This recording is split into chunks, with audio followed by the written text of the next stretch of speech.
बहुत पुराने जमाने की बात है। एक राजा था। उसके महल में एक बहुत सुंदर बाग था।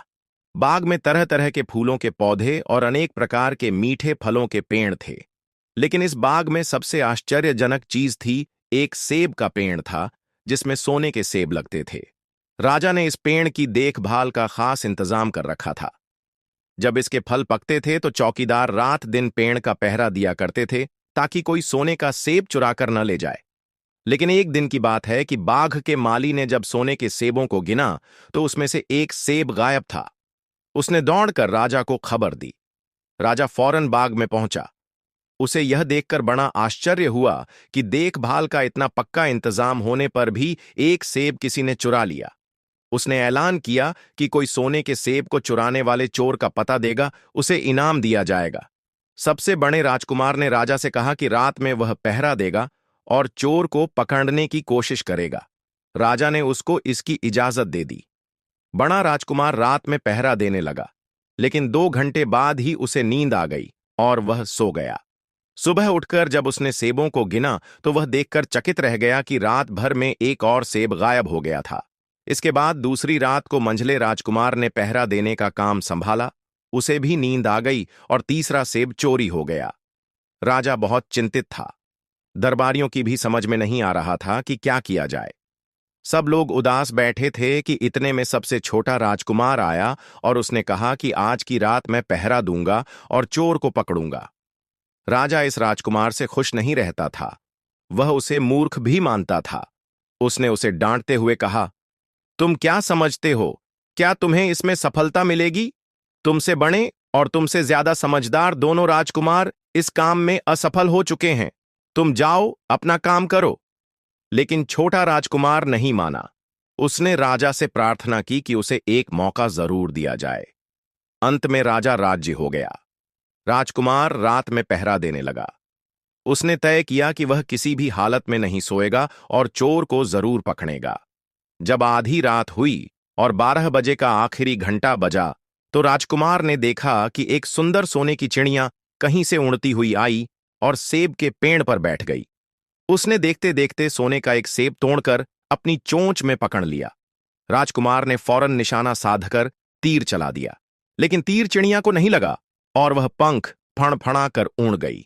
हाँ, इतना अवश्य हुआ कि उसका एक सुनहरा पंख टूटकर जमीन पर आ गिरा। दूसरे दिन सुबह राजकुमार ने राजा को सारी बात बता दी और वह सोने का पंख उनके सामने रख दिया। पंख इतना सुंदर और इतना कीमती था कि राजा उसे देखता ही रह गया। उसने कहा, अगर उस चिड़िया का एक पंख इतना सुंदर है तो वह पूरी चिड़िया कितनी सुंदर होगी। मैं चाहता हूं कि उस चिड़िया को कोई पकड़ लाए। सबसे पहले बड़ा राजकुमार इस काम के लिए रवाना हुआ। चलते चलते वह एक जंगल में पहुंचा। वहां उसने एक लोमड़ी को एक पेड़ के नीचे आराम करते हुए देखा। राजकुमार ने मौका देखकर तीर अपने धनुष पर चढ़ा लिया। वह तीर छोड़ने ही जा रहा था कि लोमड़ी ने चिल्लाकर कहा, राजकुमार, मुझे मत मारो। मुझे पता है कि तुम सोने की चिड़िया की खोज में निकले हो। तुम मेरी राय मानो तो तुम्हारा काम जल्दी ही पूरा हो जाएगा। तुम इसी रास्ते से सीधे चले जाओ। शाम होने पर तुम एक गांव में पहुंचोगे। वहां तुम्हें आमने सामने 2 सरायें मिलेंगी। एक सराय खूब सजी सजाई और सुंदर सी होगी, लेकिन तुम उसमें मत ठहरना। तुम उसके सामने वाली दूसरी सराय में ठहरना, जो बहुत मामूली और देखने में भी भद्दी सी होगी। ऐसा करने पर तुम्हारा काम आसानी से पूरा हो जाएगा। लोमड़ी का बात सुनकर राजकुमार को हंसी आ गई। उसने डांट कर कहा, भाग जा यहां से। मुझे तुम्हारी सलाह की जरूरत नहीं है। यह कहकर उसने तीर छोड़ दिया, लेकिन लोमड़ी बहुत चालाक थी। वह बचकर निकल भागी। राजकुमार आगे चलता गया। शाम को जब वह एक गांव में पहुंचा तो उसने देखा कि वहां सड़क के किनारे सचमुच 2 सरायें थीं। उनमें से एक सराय खूब सजी सजाई थी और उसके अंदर से लोगों के नाचने गाने की आवाजें आ रही थीं। दूसरी सराय भद्दी सी थी और वहां अंधेरा घिरा हुआ था। राजकुमार सजी सजाई सराय में ठहर गया। थोड़ी देर में वह भूल गया कि वह असल में सोने की चिड़िया की खोज में निकला था। उधर जब काफी समय बीत गया और बड़ा राजकुमार नहीं लौटा तो मंझला राजकुमार सोने की चिड़िया की खोज में चल पड़ा। वह भी उसी तरह चलते चलते जंगल में पहुंचा तो वहीं लोमड़ी उसे भी मिली। इस राजकुमार ने भी लोमड़ी की बात पर कोई ध्यान नहीं दिया। जब वह शाम को उस गांव में पहुंचा तो बड़े राजकुमार की तरह सजी सजाई सराय में ठहरा। वहां के नाच रंग में मस्त होकर वह भी अपना काम भूल गया, यहां तक कि उसे घर लौटने की भी सुध न रही। अंत में सबसे छोटे राजकुमार ने राजा से कहा कि मैं सोने की चिड़िया की खोज में जाऊंगा। राजा को विश्वास था कि जब उससे बड़े दोनों राजकुमार इस काम में सफल नहीं हुए तो इसे और भी सफलता नहीं मिलेगी, लेकिन उसके जिद करने पर राजा ने उसे इजाजत दे दी। छोटा राजकुमार तैयार होकर सोने की चिड़िया की खोज में निकला। जंगल में उसे भी लोमड़ी मिली। राजकुमार ने लोमड़ी की बात को ध्यान से सुना और लोमड़ी से कहा, ठीक है, तुम जैसे कह रही हो मैं वैसा ही करूंगा। अब तुम जाओ, मैं तुम्हें नहीं मारूंगा। इस पर लोमड़ी खुश होकर बोली, तुम सबसे अच्छे लड़के मालूम होते हो। तुमने मेरी बात बात का मजाक नहीं उड़ाया और मुझ पर तीर नहीं चलाया। मैं तुमसे खुश हूं और तुम्हारी मदद करूंगी। आओ, तुम मेरी पूंछ पर बैठ जाओ, मैं तुम्हें उस सराय तक पहुंचा देती हूं। देखते देखते लोमड़ी की पूंछ काफी बड़ी हो गई और राजकुमार उस पर बैठ गया। उसके बैठते ही लोमड़ी हवा में उड़ने लगी और थोड़ी ही देर में मैदानों और पहाड़ों को पार करके उसी गांव में जा पहुंची। राजकुमार ने उसकी सलाह को मानकर छोटी और पुरानी सराय में ही डेरा डाल दिया। वह दूसरी सजी सजाई सराय से दूर ही रहा। दूसरे दिन सुबह उठकर जब वह आगे बढ़ा तो कुछ दूर चलने पर उसे वह लोमड़ी फिर से रास्ते में मिल गई। लोमड़ी ने उससे कहा, अब मैं तुम्हें बताती हूं कि आगे तुम्हें क्या करना चाहिए। तुम सीधे चलो। आगे चलने पर तुम्हें एक बहुत बड़ा किला मिलेगा जिस पर सिपाही लोग पहरा दे रहे होंगे। तुम सिपाहियों से डरना मत और सीधे अंदर चले जाना, क्योंकि वे इस समय सो रहे होंगे। तुम बेधनक होकर किले में घुसते चले जाना और उनके कमरों को पार करते हुए उस जगह पहुंच जाना जहां लकड़ी के एक मामूली से पिंजरे में सोने की चिड़िया बंद है। तुम चिड़िया को पिंजरे सहित उठाकर किले से बाहर ले आना। लेकिन एक बात याद रखना, चिड़िया के पिंजरे के पास ही एक बहुत सुंदर सा सोने का पिंजरा भी रखा होगा। तुम भूल कर भी चिड़िया को उस पिंजरे में मत रखना, मगर तुम उसे लकड़ी के पिंजरे में से निकालकर सोने के पिंजरे में रखने की कोशिश करोगे तो बाद में पछताओगे। यह कहकर लोमड़ी ने राजकुमार को फिर से अपनी पूंछ पर बिठाया और थोड़ी ही देर में उसको किले के पास पहुंचा दिया। राजकुमार ने किले का पास जाकर देखा कि सचमुच उसके पहरेदार सो रहे थे। वह बिना डरे सीधा महल में घुस गया और थोड़ी ही देर बाद वह उस कमरे में जा पहुंचा जहां सोने की चिड़िया एक पिंजरे में बैठी हुई थी। पिंजरे के पास ही सोने के 3 सेब पड़े हुए थे। इन सेबों को देखकर राजकुमार ने फौरन पहचान लिया कि ये सेब उसके पिता के बाग के ही थे। सोने की चिड़िया इतनी सुंदर थीं कि राजकुमार उसको देखता ही रह गया। वह उसको उठाकर लाने ही वाला था कि उसकी नजर पास ही पड़े एक सुंदर से पिंजने पर पड़ी। वह पिंजना बहुत सुंदर था और उसमें तरह तरह के कीमती पत्थर जड़े हुए थे। सोने की चिड़िया के लिए वही पिंजरा ठीक मालूम पड़ता था। राजकुमार लोमड़ी की बात को भूल गया और उसने सोने की चिड़िया को लकड़ी के पिंजरे से निकालकर सोने के पिंजरे में बंद कर दिया। लेकिन नए पिंजरे में आते ही चिड़िया ने खूब जोर जोर से शोर मचाना शुरू कर दिया। राजकुमार पिंजरे को उठाकर कमरे से बाहर भी नहीं निकल पाया था कि बहुत से सिपाही कमरे में घुस आए और उन्होंने राजकुमार को पकड़ लिया। अब राजकुमार को अपनी भूल का पता चला। उसे याद आया कि लोमड़ी ने उससे क्या कहा था, लेकिन अब क्या हो सकता था।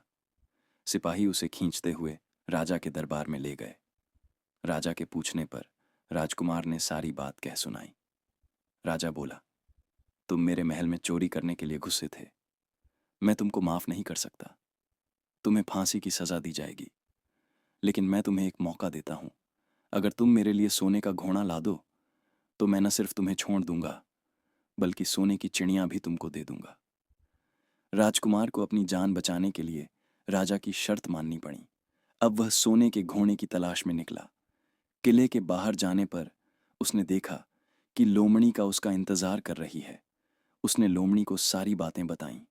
लोमड़ी ने निराश होते हुए कहा, मैं अब तुम्हारी कोई मदद नहीं करूंगी।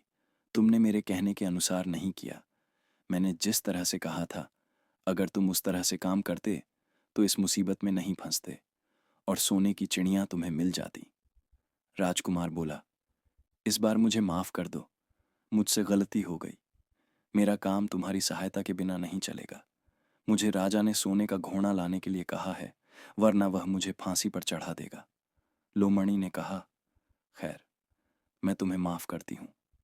अब तुम ऐसा करो कि मेरी पूंछ पर बैठकर सीधे चले चलो। कुछ दूर जाने पर तुम्हें एक दूसरा किला मिलेगा। उसी किले की घुंसाल में तुम्हें सोने का घोड़ा बंधा हुआ मिलेगा। महल के नौकर चाकर सब सो रहे होंगे। तुम चुपचाप जाना और घोड़े को खोल लेना। लेकिन एक बात याद रखना, वहां घोड़े के पास ही घोड़े पर कसने के लिए दो जीनें रखी होंगी। उसमें से एक तो पुरानी चमड़े की जीन होगी और दूसरी सोने की जीन होगी।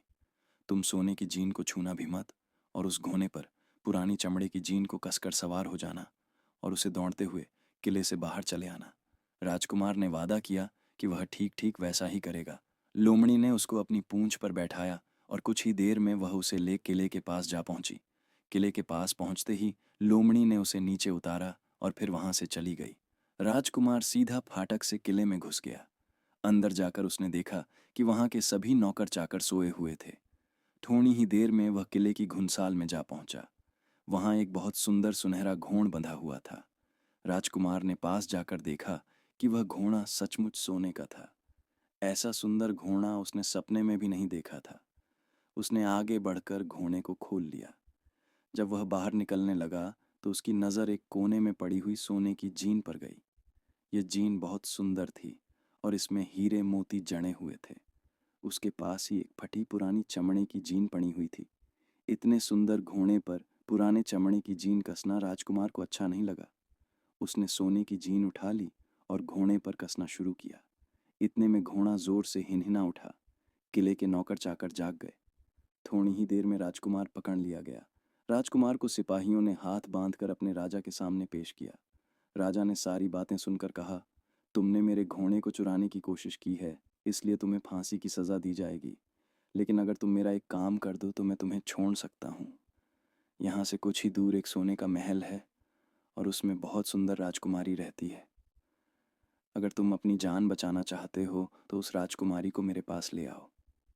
तुम्हें इनाम में यह सोने का घोड़ा दे दूंगा।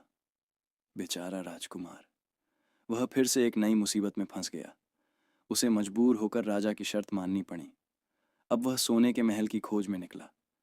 कुछ दूर चलने पर फिर उसे वह लोमड़ी मिली। पता नहीं कैसे लोमड़ी को सारी बातें मालूम हो गई थीं।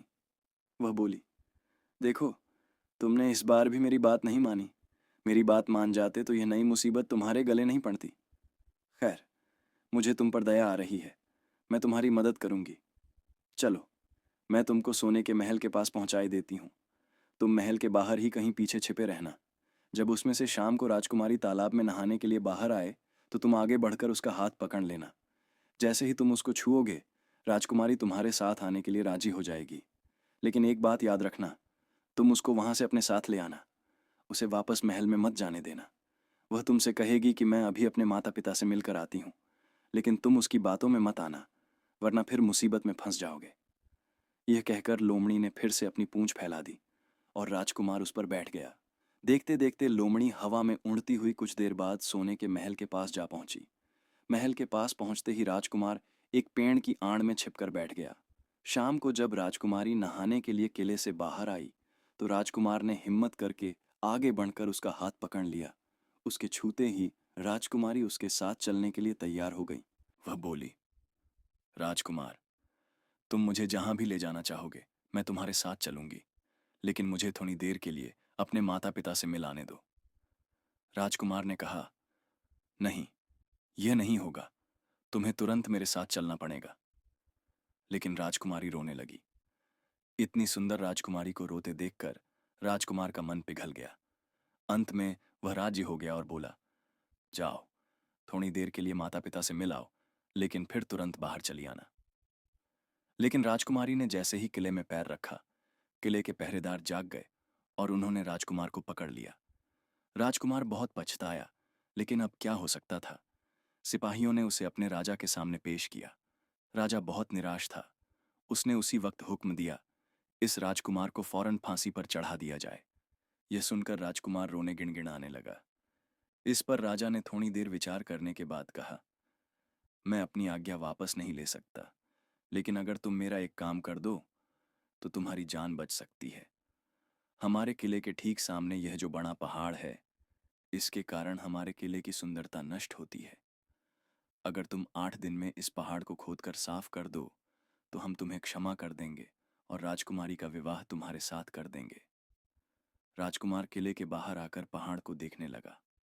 उसके हाथ में एक छोटी सी कुदाली थी। उसकी समझ में नहीं आ रहा था कि इतना बड़ा पहाड़ 8 दिन में वह कैसे खोद सकेगा। फिर भी उसे अपनी जान तो बचानी ही थी, इसीलिए वह पहाड़ खोदने लगा। धीरे धीरे 7 दिन बीत गए। इतने दिन तक लगातार खोदने पर भी पहाड़ का सिर्फ एक कोना ही खोद सका। वह दुखी होकर बैठ गया। उसे अब अपने पर बहुत अधिक क्रोध आ रहा था। वह मन में कहने लगा कि अगर मैंने लोमड़ी की बात मान ली होती तो कितना अच्छा होता।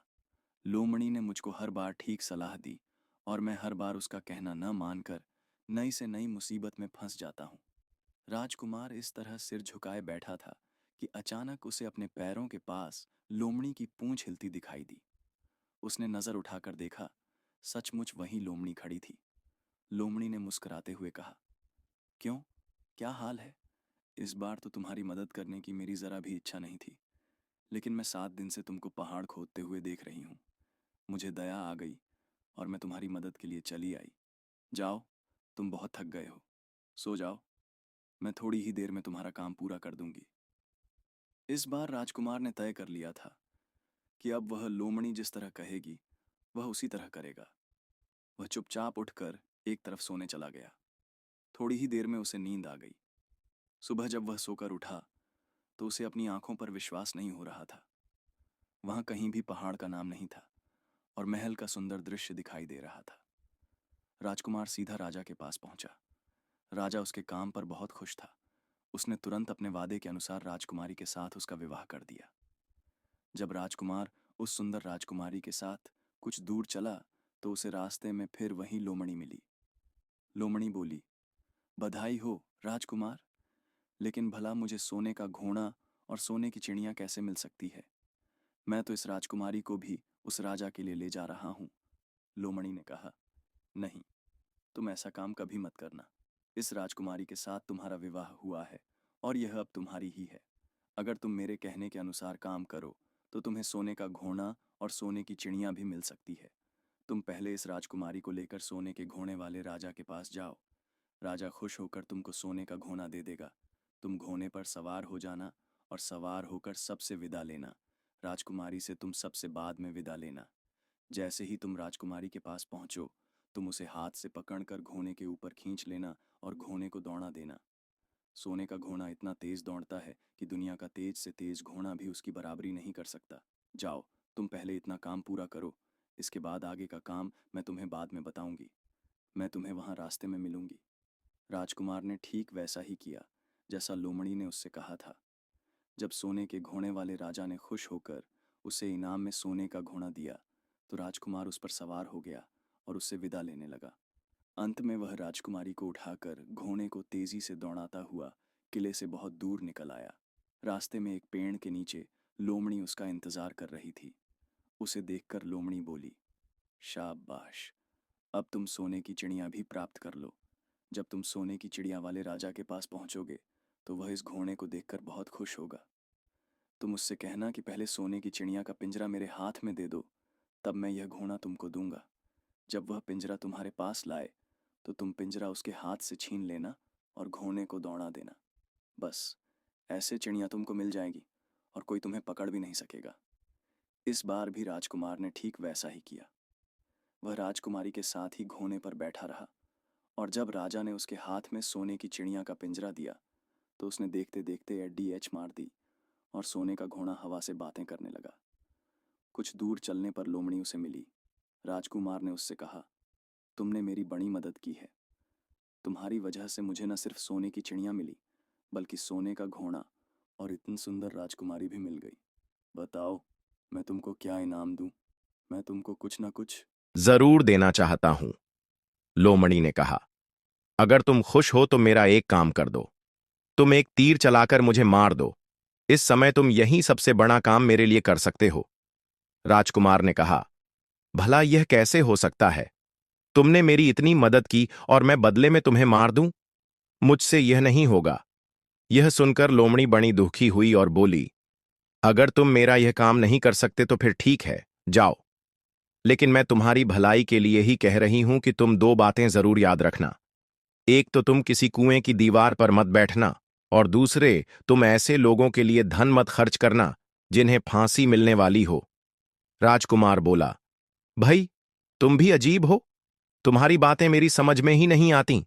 भला मैं कभी कुएं की दीवार पर क्यों बैठूंगा और ऐसे आदमियों पर धन क्यों खर्च करूंगा जिनको फांसी दी जाने वाली हो। लेकिन लोमड़ी ने उसकी बात का कोई जवाब नहीं दिया और अलविदा कहकर वहां से चली गई।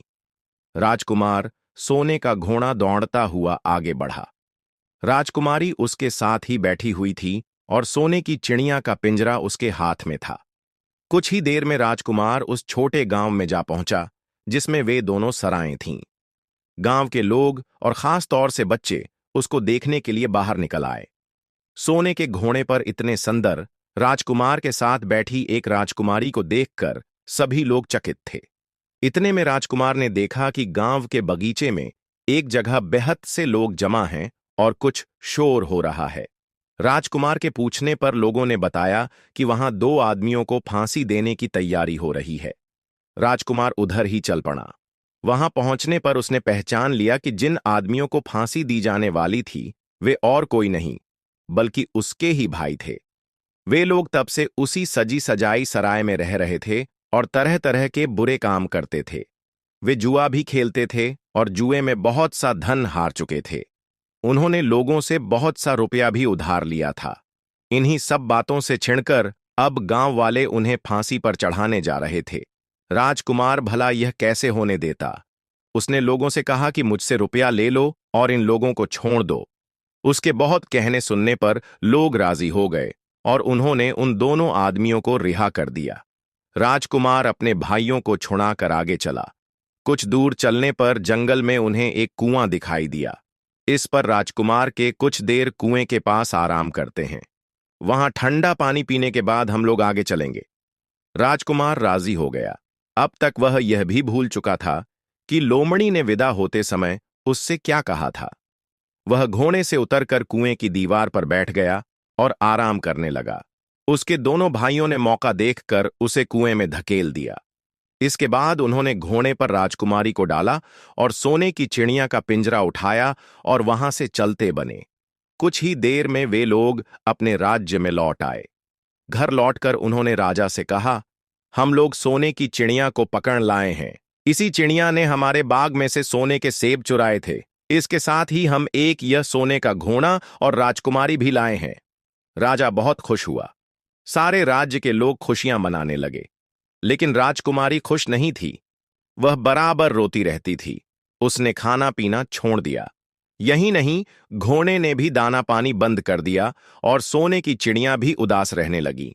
राजा ने बहुत कोशिश की, लेकिन न तो वह राजकुमारी खुश हुई और न सोने के घोड़े और सोने की चिड़िया ने दाना खाना शुरू किया। उधर छोटा राजकुमार कुएं में गिर गया था, लेकिन वह मरा नहीं। कुआं बहुत गहरा था, लेकिन उसमें पानी बहुत थोड़ा था। वह कुएं में बैठा बैठा अपने भाग्य को कोसता रहा।